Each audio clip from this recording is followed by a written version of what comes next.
Você está ouvindo o High Tech, o podcast que entrevista CTOs e Tech Leads com o objetivo de ajudar profissionais tech nos desafios do dia a dia. Fala pessoal, meu nome é Márcio Sena, sou CTO e diretor de comunidades da Impulso e nessa edição estou com o Luiz Henrique, cofundador e CTO da Intuitive Care, empresa focada na automatização do ciclo financeiro hospitalar. Luiz, obrigado por aceitar o convite. Como você está? E de onde, que região do Brasil você está falando aí? Tudo bem, obrigado, Márcio. Obrigado pelo convite. Eu estou falando do Rio de Janeiro, né? A Intuitive Care começou, inclusive, aqui. Hoje em dia a gente já está full remoto, gente no Brasil inteiro, mas eu continuo firme e forte aqui no Rio de Janeiro. Que massa, que massa. Cidade linda e que eu estou com saudade. Acho que a penúltima vez que eu estive no Rio, eu tive a oportunidade de te conhecer presencialmente, né? Inclusive lá na Impulso. Então, bacana a gente ter mais uma possibilidade de troca, de partilha aí. Luiz, eu queria que você compartilhasse um pouquinho antes da gente começar de fato a falar dos nossos desafios, das soluções que nós temos encontrado em nosso dia a dia, um pouquinho da sua trajetória, da sua formação e como você chegou na posição de CTO, mas também como cofundador, né, da Intuitive Care. Sim. Bom, vamos lá. Eu sempre fui da área de engenharia, né, uma área mais técnica, mas no começo da faculdade, especialmente, eu era zero ligado à programação, não sabia programar nada e não gostava, inclusive, das disciplinas de programação. Eu passei a faculdade, né, fui me especializando na área de finanças, então cheguei a fazer o mestrado em matemática aplicada também em finanças, né, e fui trabalhar no Credit Suisse quando eu saí inclusive engraçado o timing, né, da gente estar falando disso agora, mas eu trabalhei no Credit Suisse aqui no Brasil lá em 2015, né. Até esse momento, o meu contato com programação era ínfimo, né. Eu fiz algumas automaçõezinhas num VBA porquíssimo, né, feio para burro, mas quebrou meu galho ali, resolveu algumas coisas, automatizou, facilitou um pouco a vida, então tá valendo. E nesse meu período, né, no Credi, eu já estava mudando um pouco a cabeça, eu estava pensando muito assim, como a economia funciona e começando a ver mais valor, né, em negócios mais ligados à economia real, de fato. Né? Então, você abrir uma empresa e oferecer um serviço e gerar valor dessa maneira. Né?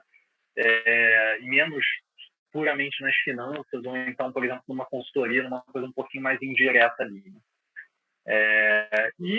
Meu sócio, né, já estava com uma ideia, correndo atrás de algumas coisas, tal, vendo, pensando, trocava bastante ideia comigo, a gente é amigo há muito tempo. Então ele me ligava, pedia umas opiniões, eu ia conversando com ele. E em um dado momento eu saí do Credi, né, e ele me chamou para começar a empresa. E aí começou a jornada, né, e assim eu também comecei no mundo da programação, porque a gente no começo a gente tinha um produto que a gente precisava levantar e era um produto, a ideia era ser uma empresa focada em tecnologia e em dados, né? Só que a gente tinha certos problemas para obter os dados e apresentar esses dados. Então a gente tinha um front-end onde a gente usava um D3, né? E eu comecei a programar muito ali, né? Fazendo essa parte funcionar. A gente tinha até contratou uma software house, não deu muito certo. E aí eu comecei ali a apanhar no JavaScript, né, HTML, CSS, apanhei bastante. E depois comecei a apanhar no Java também, porque a parte de obter as informações e transformar as informações para a gente apresentar, a gente começou fazendo no Java, porque um amigo meu sabia Java e me ensinou, né, que inclusive ele cofundou a IC com a gente, em algum momento ele saiu, hoje em dia tá lá na Suécia, enfim, trabalhando com machine learning. Um cara super fera, ele que me ensinou Java, então eu aprendi o comecinho de Java ali com ele. E assim, eu acabei enveredando dentro da empresa mais para essa parte tech e comandando mais a parte tech. Né? E daí em diante foi cada vez, só ladeira abaixo ali, cada vez mais fundo na tecnologia. Né? Eu ainda tenho alguns contatos com coisas de finanças, então até como cofundador, né, eu vi o podcast lá com o Jean, E ele comentando, né, que o CTO ele veste vários chapéus ali, porque ele tem que Exato. minimamente falar um pouquinho de finanças com o CEO, com o CFO, né, com os investidores e tal. Então, eu visto um pouquinho esse chapéu também. O background em finanças ajuda uma coisa ou outra também. Mas, hoje em dia, a responsabilidade, o que eu faço, o que eu toco é a tecnologia de fato, né? Perfeito. Não, e faz muito sentido mesmo o que você está falando. Acho que um dos papéis dos CTOs está longe de ser apenas restrito à tecnologia, né? Nós estamos muito próximos das tomadas de decisões estratégicas e de negócio, né? E aí envolve desde de finanças mesmo até modelos de negócio mesmo, gestão da cultura da empresa. Então, acho que o CTO ele está muito próximo disso e, é claro, o nosso background técnico que nos levou a chegar onde a gente está, alguns de finança, alguns de marketing, alguns de tecnologia, vão possibilitar ainda mais uma contribuição ainda mais efetiva. O que não impede, não é que alguém extremamente técnico de tecnologia não consiga contribuir com outras áreas de marketing e tudo mais, mas sem dúvida nenhuma uma posição que exige da gente uma certa especialização, caso a gente tenha, como você tem feito, né, com certeza, né, em todo esse tempo de entender arquiteturas, engenharia de software, times e tudo mais, mas também de se preocupar com todas essas áreas transversais que acabam impactando o produto. Hum, Perfeito, acho que uma bela lembrança de Com assunto aí, certeza. Luiz. É. E Inclusive, pegando um gancho, acho que tem muito uma questão aí também de você está restrito por orçamentos também, né? Então não adianta nada você bolar uma arquitetura mirabolante que vai te custar uma fortuna por mês se é uma startupzinha com 5, 10 pessoas ali com um orçamento de, sei lá, alguns poucos milhares de reais por mês ali. sem dúvida nenhuma. Bom ponto. E já ligando ao seu maior desafio, a gente conversou até antes da gravação aqui, né, Luiz, com vários desafios que nós temos, inclusive, em conjunto aí, e são similares, mas qual que você destaca aí do seu maior desafio técnico aí, do dia a dia da Intuitive Care, dos seus times específicos aí? Sim, eu acho que os desafios são realmente muito comuns, né? A gente lá no grupo, a gente vê que mudam as posições, é tipo mãe, né? Que só muda o endereço ali, né? Mas um que a gente tem, que eu vejo, acho que teve até uma discussão também hoje, que o pessoal estava trocando ideia, é sobre sustentação versus projetos, né? Então, a parte mais operacional ali, de tocar o dia a dia, resolver pequenos bugs e projetos. E na IC, a gente tem uma característica do negócio, né? Que como a gente está automatizando, acho que dando um paninho de fundo aí do que a gente faz, né? A gente automatiza, a gente faz automações, né, no ciclo financeiro hospitalar. O que é isso? Quando você vai no hospital, você é atendido, você apresenta lá uma carteirinha do plano de saúde, o hospital vai te atender, enfim, executar as coisas ali e vai mandar a conta para a operadora de plano de saúde em algum momento, certo? Prestadores de saúde grandes, e aí eu coloco hospitais de medicina diagnóstica, grandes grupos de clínicas, né, como, por exemplo, é o caso da Oncoclínicas, que até fez IPO, acho que tem uns 2, 3 anos aí. O volume de informações é muito grande, porque cada seringa, cada agulha, cada procedimento que foi feito com o paciente vai parar para a operadora, né? E a informação também é complexa porque você tem muitas variações de como é que aquilo é precificado. E aí você tem tabelas diferentes. Então, se aquilo é um material, você precifica de um jeito. Se é um medicamento é de outro, a PME é de outro, tem outro fluxo. Atendimentos são super complexos, porque você está pagando a hora do enfermeiro, só que se é fora do horário, digamos, comercial, paga mais. Enfim, então tem toda uma complexidade ali da informação, certo? E o nosso Perfeito. papel ali na automação é porque esse prestador ele vai falar com umas 40 operadores de plano de saúde, em média. Tá? Um hospital de médio porte, ele vai falar com umas 40 operadores de plano de saúde ali diferentes, 40 contratos e tal. E cada uma delas tem seu site e tem as suas particularidades. E aí, o que acontece no nosso negócio? O nosso objetivo é a parte de dados ali do ciclo financeiro. Né? O nosso objetivo inicial, tá? Especialmente quando a gente começou a empresa, a ideia era muito essa. Hoje em dia, a gente enxerga muito o valor da automação que a gente traz, então isso para a gente hoje em dia é um core também em si só, não é simplesmente um meio para atingir o fim dos dados, tá? Mas a gente precisa buscar essas informações que estão em diversas fontes, cada fonte do seu jeito e com o seu formato de documento, certo? Então, a gente tem que fazer muito scrapping, né, em site, e tem que fazer muita transformação de dados, porque dá a informação num XML, o outro bota no PDF, o outro é um TXT, o outro é um TXT que é diferente do outro TXT, o outro é um PDF que é diferente de todos os outros PDFs, né? Enfim. E a gente brinca de vez em quando que a gente está tentando botar ordem no caos ali, entendeu? Enfim, cara, dado para tudo que é lado, e tem um aspecto interessante aí até de teoria do caos, que é que você precisa ter algum grau de ordem para você ter caos, porque assim, se não tiver ordem, você tem só a aleatoriedade, certo? Mas, o cenário que a gente está é bastante isso, porque tem um pequeno grau de ordem ali. Mal bem são informações sobre paciente, procedimento e tal, né? Mas o ponto que eu queria chegar nessa questão da sustentação ali versus o projeto a gente lida do ponto de vista de tecnologia, com ambientes que a gente não controla. Porque, afinal de contas, a operadora, né, de plano de saúde, ela tem a sua equipe de tecnologia que altera o site dela conforme ela acha por bem, né? A gente não tem nenhum contato com ela, que ela avisa a gente, ou que valida a coisa, homologa, nada com a gente. A gente está operando em cima do site dela. Ela trocou a estrutura do documento dela, a gente que se vire para fazer essa coisa funcionar, certo?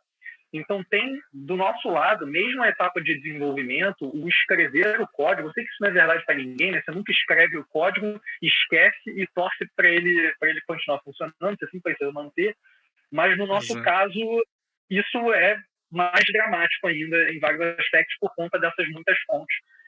Enfim, então, nota que se um site muda a cada 4 meses, você tem 200 sites, na média, você vai estar mudando coisa o tempo inteiro, né? Exato.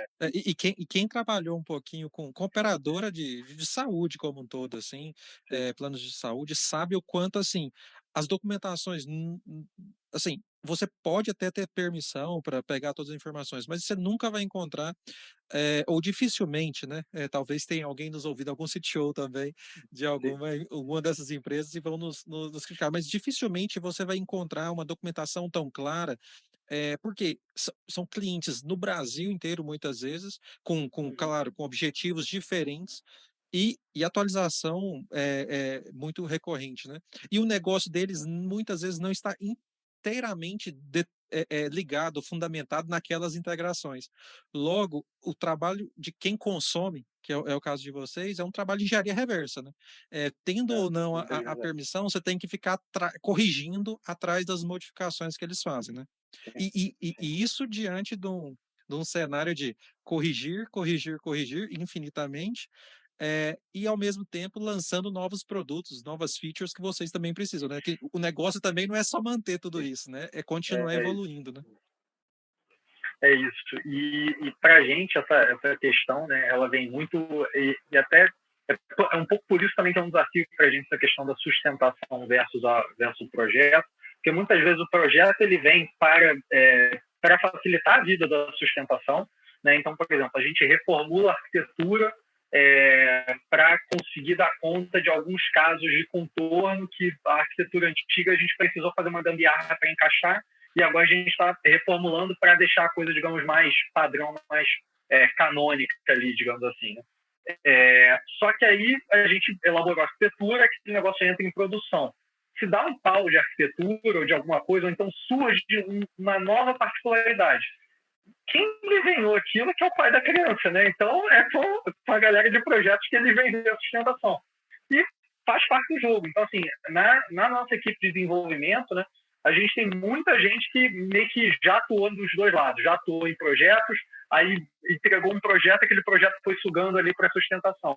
Já teve gente de sustentação que a gente, esse cara entende muito desse processo, eu preciso dele para poder desenhar uma nova maneira de fazer isso, entendeu? Então, tem todo esse ciclo e a empresa vai girando ali e as equipes vão trocando pessoas e às vezes trocando só escopos, às vezes é só troca de alocação de tempo mais do que outra coisa. né? Mas fica todo Mas mundo nas mesmas caixinhas, mas com tempos alocados de forma diferente.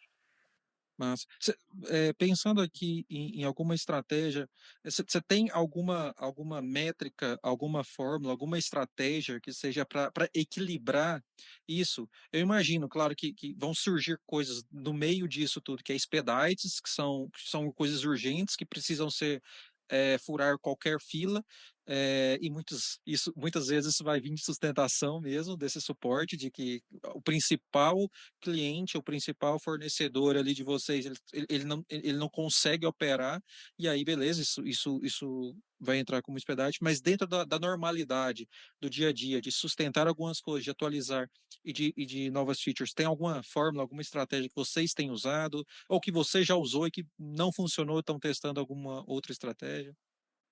Vamos lá. A estratégia que eu testei e não funcionou, nunca consegui Isso é fazer bom. funcionar, Essas são boas também. Eu já não vou por ela. foi blindar a galera de projetos.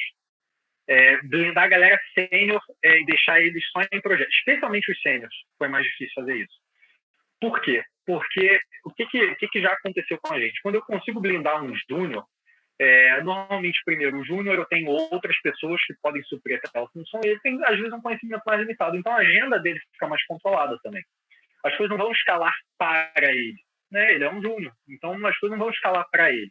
Quando você bota o sênior para ficar alocado só em projeto, cara, assim, quando a bomba estourar, o cara vai ser consumido. Se você tem um ambiente frenético de operação, né, a gente, assim, o volume que a gente transaciona realmente é bem grande, então, assim, diariamente a gente extrai, isso eu olhei há uns 6 meses atrás, tá? Nem sei como é que está hoje, mas a gente extrai diariamente 100 mil arquivos, mais de 100 mil arquivos por dia de todos os portais de operadores, entendeu? Dos nossos diversos clientes.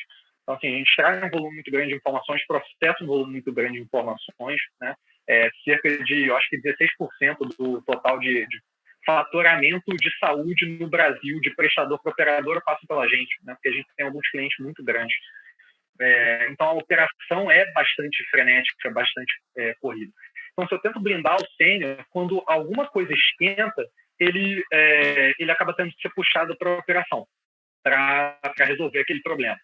E aí o projeto ele fica meio interrompido, esquecido, cai no esquecimento, porque você não consegue ter uma cadência naquele projeto. Perfeito. Então, uma coisa que a gente tem feito aqui às vezes, conseguir blindar alguns júniors, especialmente, enfim, normalmente pessoas bastante inteligentes. Todo mundo, cara, a gente gosta bastante da equipe, mas um pessoal que se destaca muitas vezes a gente puxa para projetos, né?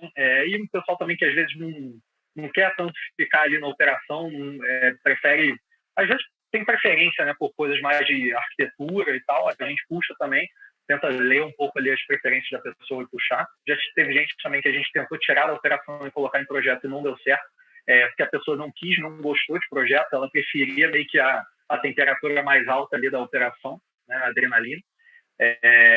Mas a gente tenta blindar o júnior e deixar um sênior com ele colado, para tomar as decisões e fazer a coisa andar e dar umas orientações mais específicas ali, né? E com isso a coisa tem caminhado bem. Claro, tem momentos que a gente, cara, se tem alguma questão operacional pegando mais fogo, às vezes a gente vai puxar recursos para alocar para resolver aquilo, né? Mas a gente vai tentando equilibrar um pouco desse jeito, entendeu? Blinda Perfeito. algumas pessoas, júniors, para manter a cadência de evolução do projeto, entendeu? Entendi.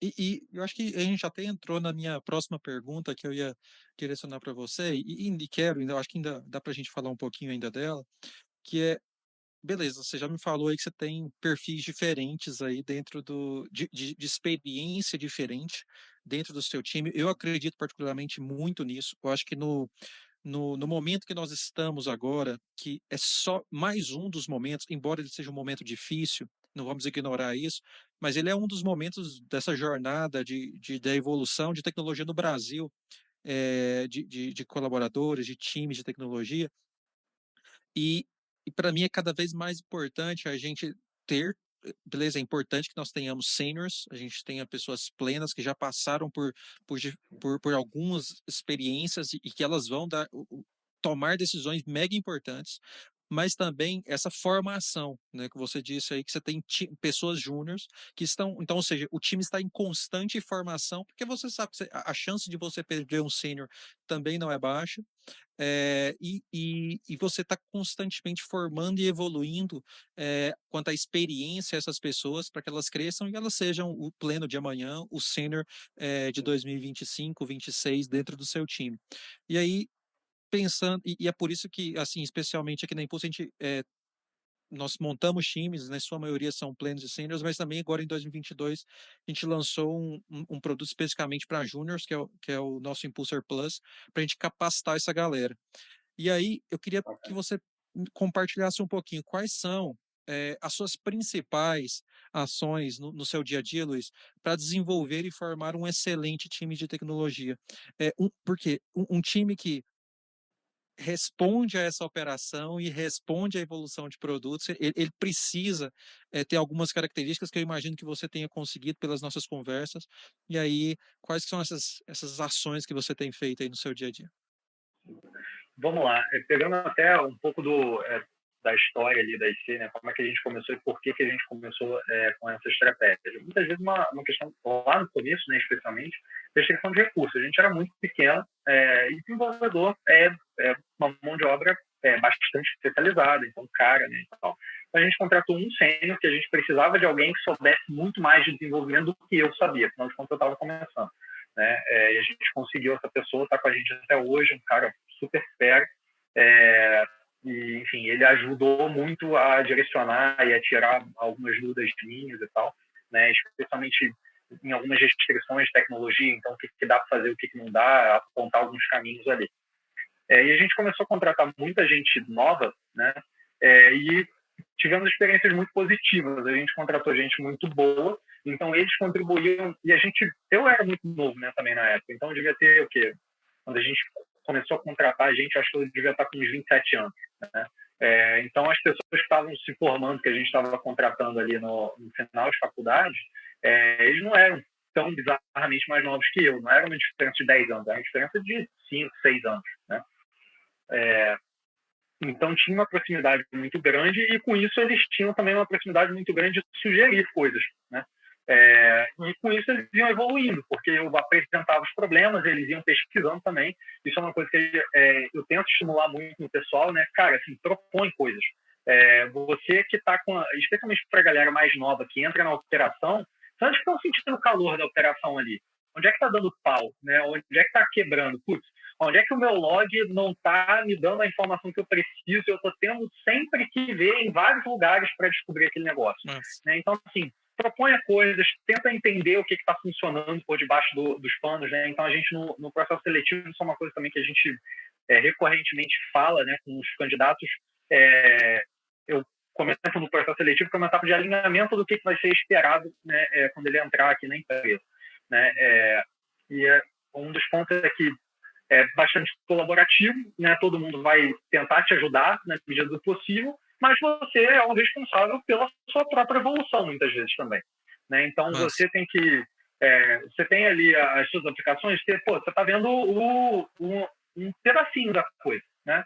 Mas, cara, tenta entender, aquele pedacinho ali, ele se encaixa onde? Ele está rodando onde? Como é que aquele negócio ali está executando? Estou escrevendo um código, eu dou um commit no GitHub e, de repente, logs começam a aparecer em outro lugar que antes não apareciam. O que aconteceu nesse meio do caminho? Entendeu? Tenta entender quais foram os passos executados para isso. Né?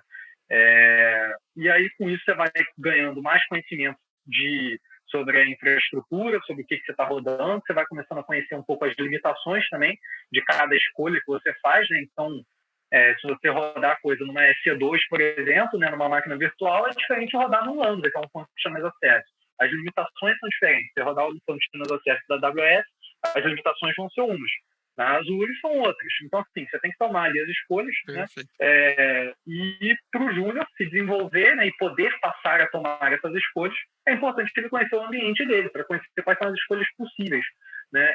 Porque tudo tem trade-off, né? Não tem fórmula mágica ali. A não ser que seja... Acho que mesmo com dinheiro infinito não tem fórmula mágica para certas coisas. Né? Mas, especialmente quando você tem mais restrição financeira, você tem que entender quais são os seus trade-offs. Então, às vezes você vai... fazer algo que é brutalmente eficiente do ponto de vista de computação, mas vai ser muito difícil de debugar. Isso é uma escolha, né, que vai depender um pouco da sua situação, né? Enfim, então, assim como isso, tem várias outras coisas. Por exemplo, uma escolha que a gente faz aqui, eu de vez em quando tem que puxar a orelha ali do pessoal, porque tem log pra caramba. Então a gente tá pagando uma grana de CloudWatch, entendeu? E, pô, galera, pondera aí no log, vê se você tá precisando desse negócio mesmo, entendeu? Que às vezes também isso vai fazer sentido em momentos diferentes da aplicação. Eu acho que para o júnior transicionar ali, né, para o pleno e para o sênior, ele precisa ganhar esse conhecimento, né? Afinal de contas, conhecimento é 90% do jogo ali para essa evolução, né?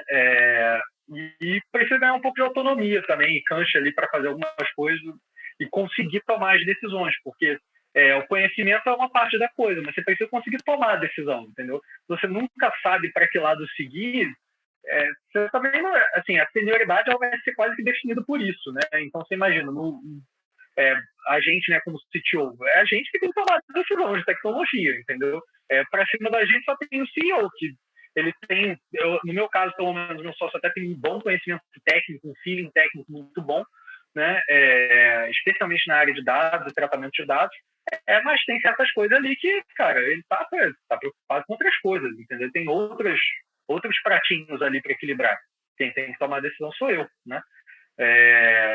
E não dá para ficar escalando para ele sempre, né? Afinal de contas, ele também tem outras coisas para fazer. E idem para os sêniors, idem para os júniors, cada um em sua esfera, né? E seu grau de tomada de decisão ali.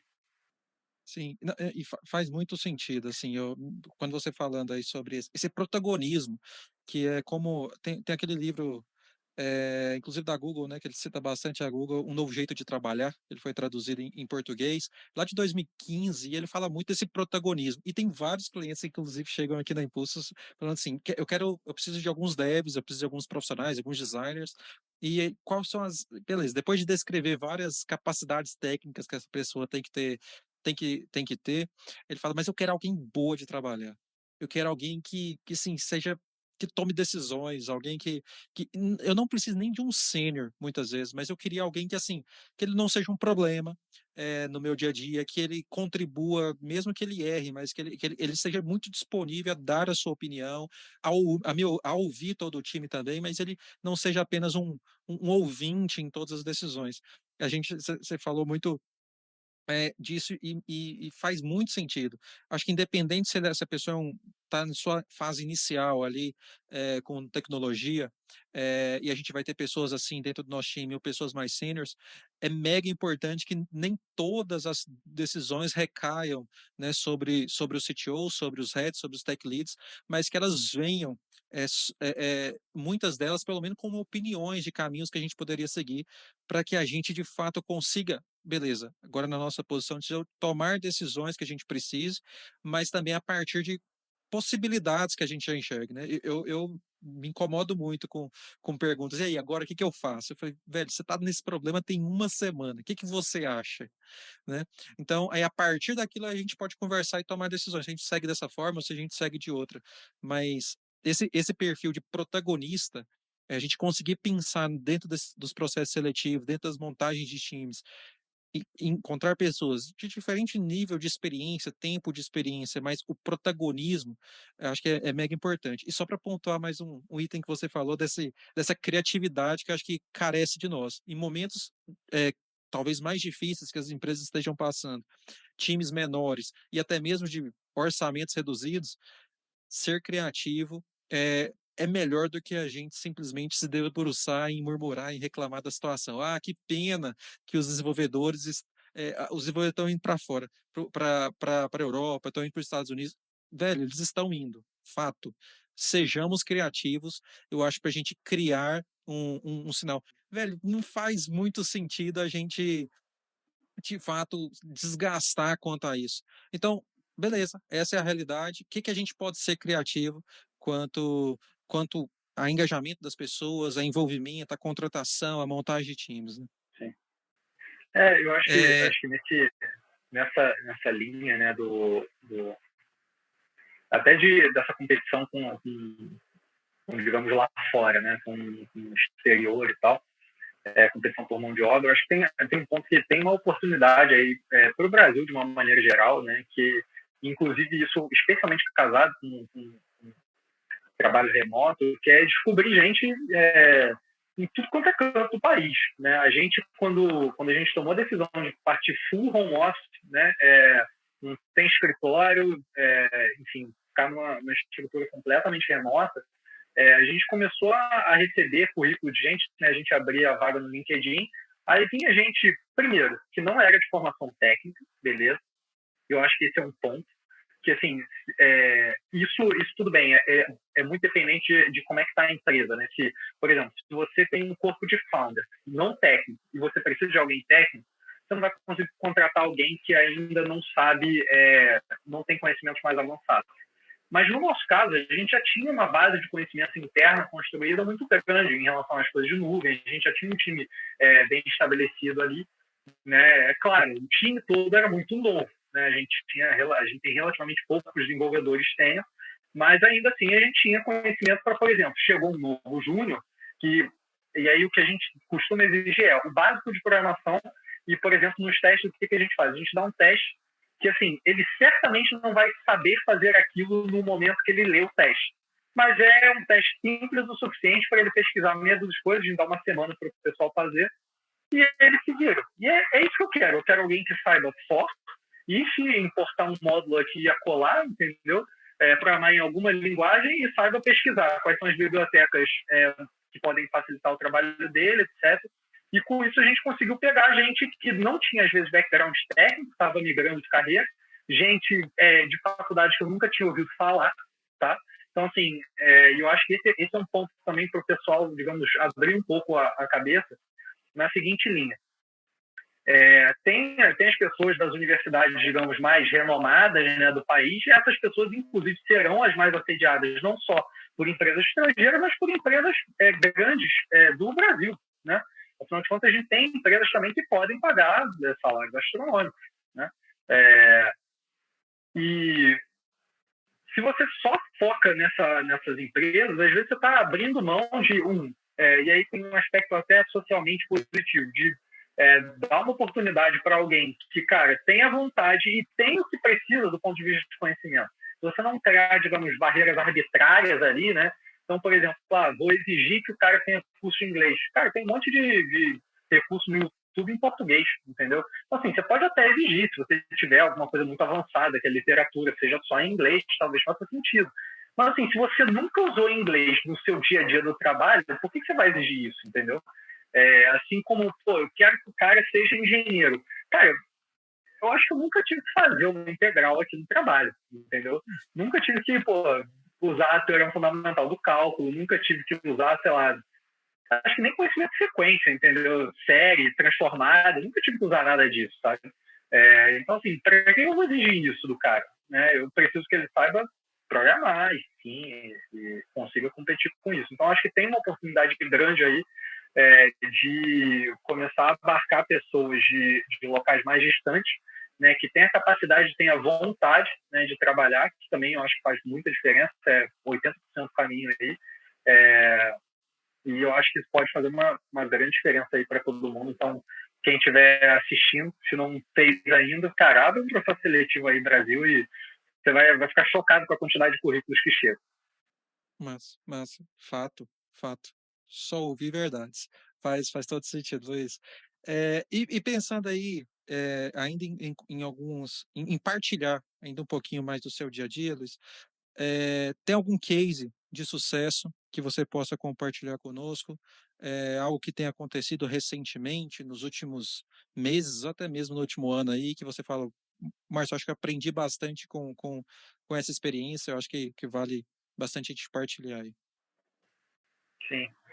Um case de sucesso, né, que a gente teve, eu acho que aí de sucesso na empresa eu estava até comentando contigo, né, em relação a gente ter, em 2 meses, a gente levantou um produto cobrando a metade, e a gente conseguiu com esse produto cobrar metade do preço do que os concorrentes cobravam, né, e prestar um serviço mais eficiente, com uma cobertura, digamos, de operadoras maior ali, em menos tempo, né? E esse se tornou também um produto que, para a gente, do ponto de vista de manutenção, dá relativamente menos trabalho do que outras coisas que a gente faz, tá? E como é que a gente conseguiu isso, né?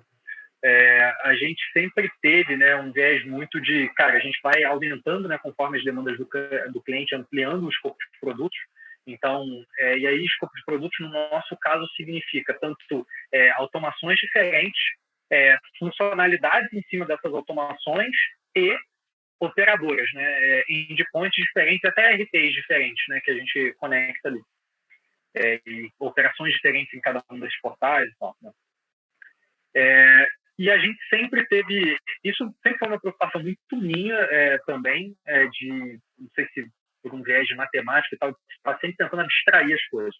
Sempre quero conseguir alguma abstração. Tá, tem alguma coisa que a gente tem que fazer uma gambiarra, como é que eu abstraio para essa gambiarra deixar de ser uma gambiarra? E aí, nessa pegada, né, a gente já reescreveu o código da plataforma não sei quantas vezes, em várias etapas, entendeu? E uma das coisas que a gente fez foi justamente reescrever para ficar muito fácil adicionar determinadas rotas. Por um motivo, um acaso, na verdade, essa demanda desse cliente chegou quando a gente estava fechando um determinado projeto desses. E aí a gente conseguiu aproveitar toda a vantagem ali do projeto para fazer esse negócio funcionar. Então, assim, essa ideia da melhoria contínua, você vai montando um produto, meio que ir coletando aos poucos o seu débito técnico ali, né, para a gente sempre trouxe resultados muito bons, tanto na velocidade para colocar novos produtos para dentro, quanto para conseguir abarcar volumes maiores, né? Então, às vezes a gente olhava, cara, o negócio está batendo o limite da capacidade ali, e aí você tem um limite de capacidade, você vai jogando mais dinheiro, né? Só que, assim, ou você vai gastar uma fortuna naquilo, né, que vai gerar um gargalo de escala para você, né? Ou você repensa como é que você faz as coisas. Enfim, a gente fez isso sistematicamente, para a gente sempre foi muito positivo, né? O caso emblemático foi esse do produto, mas isso é uma coisa que, na verdade, a gente já fez várias vezes na empresa, né? Às vezes, enfim, conseguindo ou redução de conta na AWS, ou melhora muito a experiência do usuário, né? A gente vai segmentando ali as coisas, reescrevendo, repensando, reabstraindo. Isso é um exercício contínuo ali, e tem dado muito certo para a gente. Massa, perfeito. E para fecharmos, qual a dica você daria para outras pessoas que estão, inclusive, em nossa posição, uma posição semelhante na gestão, ou especificamente até como CTOs, ou que estejam próximos, né, estejam galgando ali a posição de CTO? O que você acha que essa pessoa precisa ter, ou uma dica que faça sentido aí para essa pessoa aí, Luiz? Eu acho que quanto mais você vai subindo, né, na posição, mais você precisa entender de fato o negócio, né? E como aquilo se destrincha, né, em termos de ou decisões de tecnologia ou restrições ao que você vai poder fazer ou não, né, restrições de tempo, restrições de projeto. Então, por exemplo, uma outra coisa que acontece muito aqui, né, a gente tem projetos que vêm de demandas dos clientes e tem projetos que são internos nossos. Os projetos que vêm de demanda do cliente, normalmente, eles têm um requisito de prazo muito mais apertado do que os projetos internos, né? Então, você precisa conseguir casar minimamente essas coisas e entender até que ponto você vai fazer uma arquitetura linda e maravilhosa para qualquer projeto do cliente, entendeu? Porque, às vezes, é melhor você entregar o projeto e depois entrar naquele fluxo de reformulação. Até porque você coleta mais conhecimento, você já vai fazer aquele negócio com mais know-how ali, né? Então, acho que quanto mais para cima você tiver, mais conhecimento do negócio você vai precisar, né? E, portanto, das implicações que isso vai ter, desde custo, requisito de tempo, onde é que vão dar os problemas. Eu acho que esse é um ponto muito dependente do negócio, né? Então, por exemplo, e qual vai ser o tamanho do problema, né? Então, assim, no nosso caso, a gente tem determinados pedaços da aplicação. Se eu mexer, aquele negócio quebrar ali por algumas horas, cara, tudo certo, entendeu? Tipo, resolve, conserta e ok, entendeu? É um negócio, às vezes, que roda uma vez por dia, entendeu? Enfim, deu um pau, se você rodar 6 horas depois, não vai ter o maior problema do mundo. Agora, tem aplicações também que, cara, parou 15 minutos, caos na Terra, entendeu? Então, assim, e isso você vai saber entendendo o negócio, né? E quando você vai desenhar a aplicação, todo esse conhecimento ele vai desembocar em restrições diferentes que vão desembocar em decisões de tecnologia diferentes, né? Então, se você tem uma coisa, por exemplo, que o seu tempo de resposta tem que ser, sei lá, abaixo de 1 segundo, cara, você não vai fazer isso assíncrono. E, ao mesmo tempo, se o seu tempo de resposta é de 10 horas, você não vai fazer isso síncrono, né? E esse tipo de coisa você só vai saber com experiência mesmo ali, e conhecimento, falar às vezes com outras equipes, né? Então, aqui dentro, por exemplo, a gente tem uma equipe também bastante volumosa, que é a equipe de sucesso do cliente, né? Que faz meio que uma ponte entre desenvolvimento e o cliente. Via de resto, enfim, como o produto em si é todo de tecnologia, né? Acaba que a ponte principal fica sendo essa. E eles têm bastante conhecimento de onde é que dá problema, onde é que dói mais no cliente, entendeu? E a gente conversa muito, eu converso muito com a liderança dessa área, que é o Carlos, para entender o que está pegando. E aí, onde é que eu vou ter que atuar, dado que a gente está com esse problema, dado que outras coisas estão acontecendo, essa equipe está tomada já com outro problema, como é que eu vou fazer isso, né? Então, esses conhecimentos específicos de negócio aí são bastante relevantes, né? E, Para a nossa posição. sim, e é claro, eu acho que a gente vai percebendo a cada é, função que a gente vai aglutinando ali no na nossa vida, inclusive dentro de uma organização, a gente vai conseguindo ter um horizonte um pouquinho mais amplo, né? E por isso que eu acredito que a hierarquia em si, nem todo mundo, nem todo dev, ele quer ser um CTO e tem que ser um CTO.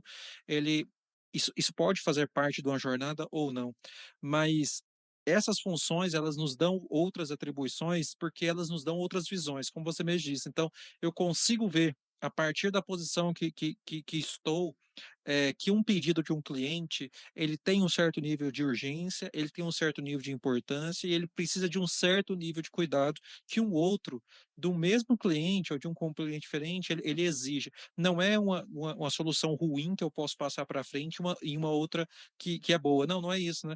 Mas é o quanto a gente tem que desbravar ali quanto novas implementações ou novas arquiteturas e outras que a gente não precisa de um investimento tão grande, mas que no final das contas, é claro, tudo tem que funcionar como o requisito pede, como foi acordado ali no contrato e negociado, mas essa posição que nós temos nos dá essa oportunidade da gente ter um horizonte um pouco maior, da gente conseguir. E aí acho que é bem importante a gente não reter essa informação, como você mesmo disse, e partilhar ali com o restante do time, para que o time também não fique 3 semanas desenvolvendo algo que, gente, em 3 dias eu acho que esse era ou dava ou não dava, a gente dava um retorno para o cliente, a gente tomava outras decisões, né? Perfeito, Luiz. Para a gente fechar agora de fato, Luiz, como as pessoas te encontram na internet, nas redes sociais aí, e também como encontram a Intuitive Care, abrindo aí também para você fazer suas considerações finais. Aí. Sim, vamos lá. Bom, eu comentei contigo, né, eu abdiquei das redes sociais de uma maneira geral, só mantive o LinkedIn por motivos estritamente profissionais ali. Então, Luiz Henrique Costa Neto, lá no LinkedIn, tá? E a Intuitive Care, o site é intuitivecare.com, e você também encontra a nossa página lá no LinkedIn, tá? Quem quiser, isso eu já falei em muita entrevista, né, que a gente faz, às vezes, de gente que está entrando. Cara, pode mandar se der alguma dica, mandar pergunta, trocar ideia, me dar dica também, estou aceitando, entendeu? Qualquer contato ali, estou aberto, sempre trocar ideia com o pessoal, gosto bastante de conversar. Acho que o Jean Lucas, nesse sentido, foi muito feliz de ter lançado lá o grupo, né? E enfim, a troca é muito bacana, acho que todo mundo tem aproveitado bastante. Perfeito. E até para, já que você citou aí, lembrar, o Jean Lucas é um dos community managers ali, um dos líderes da confraria de CTOs, uma comunidade de CTOs, de tech leaders fantástica aqui, que tem contribuído muito, e foi, na ocasião, eles fizeram um encontro em junho de 2022, lá na Impulso, e aí foi onde, inclusive, eu conheci o Luiz, conheci várias outras pessoas, e que eu espero consegui-las trazer aqui para a gente também partilhar um pouquinho. Obrigado, Luiz. Valeu demais. Eu quero agradecer aí pelo seu aceite. A gente teve alguns conflitos de agenda, mas a gente conseguiu realizar essa captação, essa conversa. E eu quero também agradecer a todos que nos ouviram até aqui. Espero que tenham curtido e até a próxima edição do Hightech. Abraço, pessoal.